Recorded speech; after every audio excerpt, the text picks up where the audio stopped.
салом тамошобинони арҷманди барномаҳои радиои озодӣ. Дар суҳбат бо мо шоири тоҷик Бахтиёр Аминӣ аз шаҳри Одессаи Украина ҳастанд. дар ҳоле ки аксар хабарҳои охир аз ин кишвар ташвишовару нигаронкунанда ҳастанд ва бозгоҳи вазъи амниятӣ ва дар бораи идомаи низоъҳо, ҳоло мо хушхабаре барои тамошобинони барномаҳои радиои озодӣ дорем. дар чопхонаи маҳаллӣ дар Одесса маҷмӯаи тозаи ашъори ҳамватани мо Бахтиёр Аминӣ бо номи «Твоя модная улыбка» чоп шудааст. Бахтиёр дар жанри шеъри сафед ба забони русӣ ва асосан се мисраӣ шеър мегӯяд. Темур Зулфиқоров, нависандаи маъруфи тоҷик, дар муқаддимаи китоб Бахтиёрро камонваре бо се тир сифат дода, гуфтанд ки эҷодиёти Бахтиёр назири се мисраҳои хайхӯи ҷопонӣ аст. воқеан Бахтиёр китоб муборак таваҷҷӯҳ ба ин жанри шеърӣ аз куҷо маншаъ мегирад ба андешаи шумо ва воқеан нашри аввалин китобатон ба забони русӣ муборак шавад? саломат бошед. ташаккур Хиромонбону. ва як чиро бояд гӯям ки ин алоқаи ман бо ҳойкӯи японӣ бештар аз 25 сол мешавад ва ман дар муҳите таваллуд шудам ки муҳити мо аслан адабӣ буд. яъне амаки ман бародари падарам баҳманёр аст ва аз тарафи дигар амакбачаам Салими Зарафшонфар ки ӯ ҳам шоир аст. аммо ин ҳарфотон мисли он садо медиҳад ки гӯё шумо онҳоро барои худатон рақиб интихоб кардед ва барои худатон мақсад гузоштед ки аз онҳо гузаред, ё ки инҷо масалан будани онҳо танҳо баҳона шуд барои шумо ва чаро маҳз ҳайҳу барои чӣ ҳамин шеъри ҷопонӣ ба дили шумо наздик омад?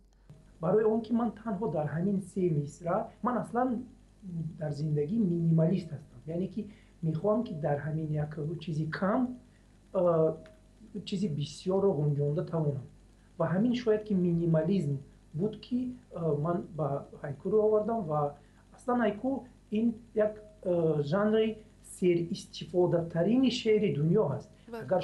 агар шумо як ҳойкӯ нависед дар Google ва бигуглед, мебинед ки зиёда аз миллион пайванд пайдо мекунед ва сабаби асосии ҳамин рӯй овардани ман ба ҳайкӯ ин ба минимализм рағбати зиёд доштани ман буд. дар чанд мисраи кӯтоҳ гуфтани фикри калонӣ худаш як ҳунари калон аст. барои Толстоятон бошад мегуфт ки ҳар касе ки ҳикоя навишта метавонад, он хеле бо ҳунар бояд бошад. хуб, бо иҷозати шумо чанд мисраро мехонам Бахтиёр ба забони русӣ аз ҳамин китоби нав. «Смухай в машине, разговоры по душам, пробка». дигараш «Будильник, проспал моё утро».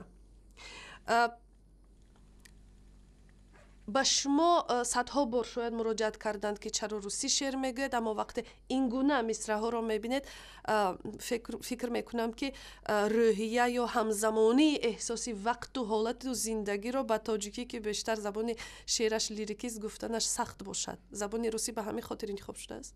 на, ман ба ин гуфтаатон мувофиқ нестам. ҳам забони тоҷикӣ ва ҳам забони русӣ хусусиятҳои хоси худашонро доранд. баъзе чизҳое ҳаст ки метавонӣ ба тоҷикӣ хуб ифода кунӣ, ба русӣ ифода карда намешавад ва баъзе чизҳое ҳаст ки ба русӣ хуб ифода мекунӣ, муродифи тоҷикӣ форсияшро ба азоб ҷустуҷӯ мекунӣ ва он ҳам намедиҳад. яъне ба русӣ мегӯянд смысловая нагрузка слов. ина чӣ гуна тарҷума кунем? яъне ки ҳамин як вожа дар худаш метавонад якчанд маъноро ифода карда тавонад. бармегардем ба маҷмӯаи ҳойкӯи шумо. «Твоя модная улыбка» исми китоб аст, вале ман дар ин маҷмӯа чунин шеъреро наёфтам. ин ном аз куҷост ва чаро чунин интихоб шудааст? яъне ин ном дар яке аз ҳамон ҳойкӯҳо ҳаст. «Никогда не видит из моды твоя улыбка». агар аҳамият дода бошед ҳамон ҷо ҳаст. яъне ҳеҷ вақт ин хандаи марғуби ту аз мӯд намемонад. барои чӣ?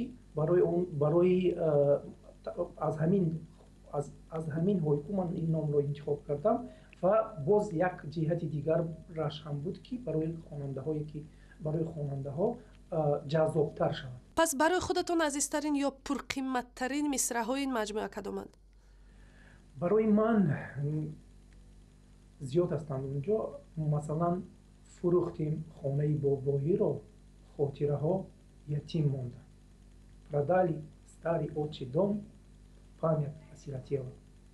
زیاد هستند اونجا گفتن نمیشه. برای چی من شاید که در تمام همین 25 سال اگر تمام نوشته ها ما جمع کنم شاید که از 300 زیاد نباشد.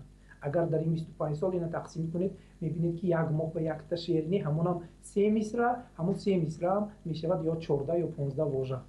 یعنی کار گرفتن از این واژه های کم بسیار سخت است و در نظر اول می نماید که خیلی ساده است و گفتن اون، اما بسیار دشوار است، خیلی دشوار است. کاری سنگین، وزنین و سخت کار میخواهد با بالای خود آدم. بله. که بالای این شعرها خیلی کار کن. بله. ضمناً در صحبت پیشکی بختیار تاکید کردن که این نخستین مجموعه شعرهایشان به زبان روسی است که نشر شده است، ولی تو این زمان 2 کتاب شعرشان به زبان تاجیکی چاپ شده بود. تشکر بختیار امینی، شاعر تاجیک. ضمناً به شرافت اینترنت حالا خوانندگان شعرشان میتواند از 150 عددی چاپ شده هم بیشتر شود. سلامت باشید. خیلی شادم که خواندید.